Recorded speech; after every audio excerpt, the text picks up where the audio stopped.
គ្រប់ជំរាបសួរបងប្អូនប្រិយមិត្តតាមបណ្ដាញសង្គម YouTube ជាពិសេសណាបងប្អូនណាថ្ងៃនេះខ្ញុំបានសូមផុតវីដេអូទាក់ទងនឹងការលក់ក្បីមេកូនចំនួន1ឈុតបងប្អូន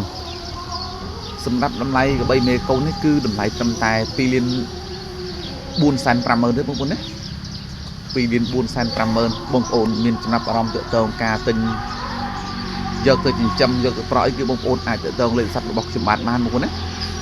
លេខទូរស័ព្ទរបស់ខ្ញុំបានគឺមានចំនួន2ខ្សែ097 81 13 487 076 210 3579បងប្អូនសម្រាប់ទីតាំងកបីគឺមានទីតាំងស្ថិតក្នុងខេត្តស្វាយរៀងស្រុកស្វាយទៀបបងប្អូនដែលជាស្រុកកំណើតផ្ទាល់របស់ខ្ញុំបានតែម្ដងហើយកម្ពស់កំពណ៌របស់ក្បីនេះគឺកម្ពស់វាប្រហែលជា1.27ម៉ែត្របងប្អូនកម្ពស់ប្រហែលជា1.27ក្បីនេះទើបតកូនម៉ាសាទៅបងណាកូនម៉ាសាទេកូននេះគុណទេបងកូននេះគឺតូចល្មមអរគុណច្រើនបងប្អូនណាជួបគ្នានៅវីដេអូក្រោយអរគុណច្រើនជម្រាបលា